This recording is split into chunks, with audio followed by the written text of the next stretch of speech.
President, Honorable Secretary General, Excellencies, ladies and gentlemen, मुझे आज इस फोरम पर अपने मुल्क की नुमाइंदगी का फख्र है, जहां दुनिया के लीडर्स आपस में उन मसाइल पे बात करते हैं जो पूरी दुनिया को दरपेश हैं। मैं कई मसाइल पर बात करना चाहता हूं, मगर आज के लिए और ख़ास तौर पर मैं इस फोरम में शामिल होने आया हूं। हालांकि मेरे मुल्क में मुश्किल वक्त चल रहा है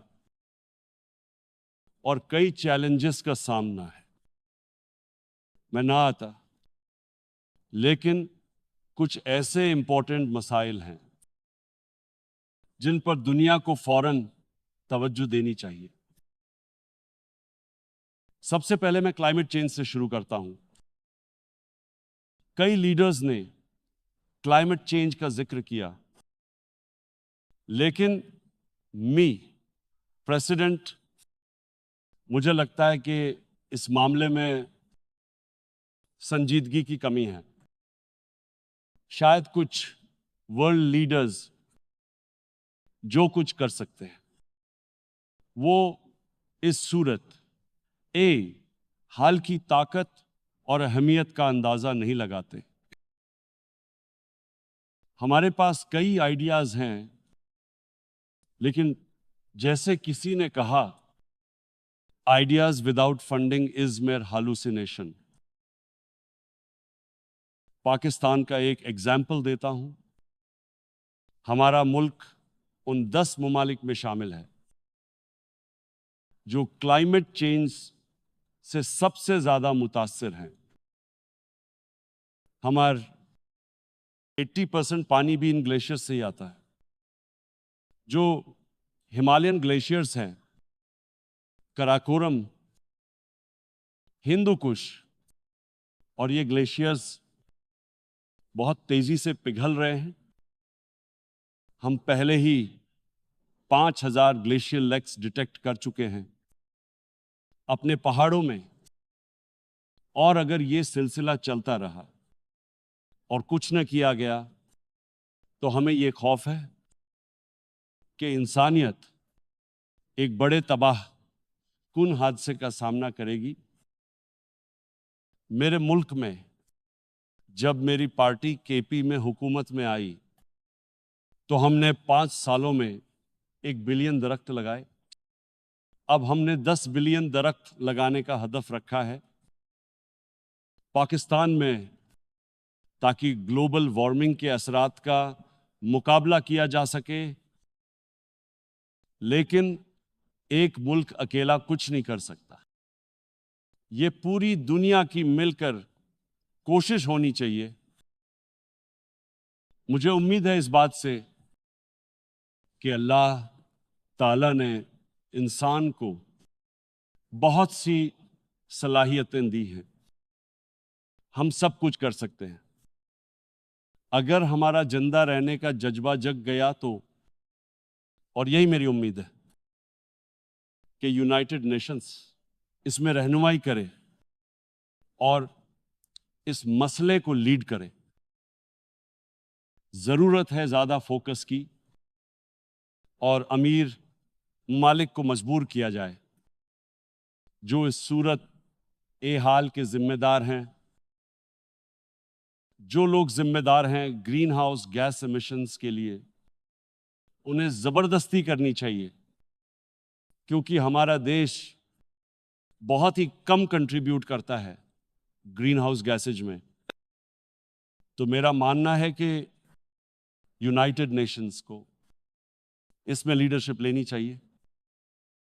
मेरा दूसरा मुद्दा, जो इस समय मेरे लिए और भी ज्यादा महत्वपूर्ण है, वो है मिस्टर प्रेसिडेंट, हर साल अरबों डॉलर गरीब देशों से अमीर देशों में चले जाते हैं। ये पैसा रूलिंग एलीट निकाल लेती है डेवलपिंग वर्ल्ड की, और ये पैसा जाता है वेस्टर्न बैंक अकाउंट्स में, ऑफशोर अकाउंट्स में, टैक्स हेवंस में, महंगी प्रॉपर्टीज में जो छुपी होती हैं, कंपनीज के पीछे वेस्टर्न कैपिटल्स में खरीदी जाती हैं। मिस्टर प्रेसिडेंट, ये सब कुछ डेवलपिंग वर्ल्ड के लिए विनाशकारी है। ये गरीबी ला रहा है, मौतें ला रहा है, डेवलपिंग वर्ल्ड को और ज्यादा गरीब कर रहा है। जो फर्क है अमीर और गरीब देशों के बीच, वो बढ़ता जा रहा है। इस मनी लॉन्ड्रिंग की वजह से ये पैसा जो गरीब देशों से निकलकर अमीर देशों में चला जाता है, उसे वो अहमियत नहीं मिलती। जैसे ड्रग्स या टेरर फाइनेंसिंग के पैसों को मिलती है, जिस गंभीरता से टेरर फाइनेंसिंग और ड्रग्स वाले पैसों को ट्रीट किया जाता है, वैसी गंभीरता इस पैसे को नहीं मिलती जो गरीब देशों को उनकी रूलिंग एलिट्स के जरिए लूटकर बाहर भेज दिया जाता है। मेरे देश में जब मैंने सरकार संभाली 1 साल पहले, तो उससे पहले के 10 सालों में हमारा कुल कर्ज, हमारे कर्ज 4 गुना बढ़ गए थे। ये सिर्फ 10 सालों में 60 सालों की तरह जमा हुआ। सालों में ये 4 गुना बढ़ गया। नतीजा ये है, जो टोटल आमदनी हमने 1 साल में जमा की, उसका आधा हिस्सा कर्ज अदायगी में चला गया। हम पैसा इंसानों पर कैसे खर्च करेंगे?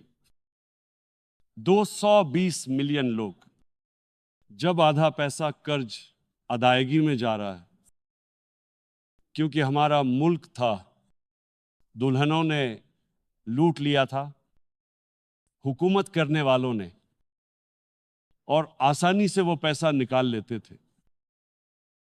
और जब जब मिस्टर प्रेसिडेंट हमने पश्चिमी शहरों में जायदाद की तलाश की, जो पैसा बदनामी और मनी लॉन्ड्रिंग से खरीदी गई थी, इन बदनामी नेताओं की जायदाद को लोकेट किया। हम इस पैसे को वापस लाना बहुत मुश्किल समझते हैं। हम वो पैसा वापस ला सकते हैं जो हम इंसानों पर खर्च कर सकते हैं, लेकिन सच ये है, ये बहुत मुश्किल है। कानून इन अपराधियों की हिफाजत करता है।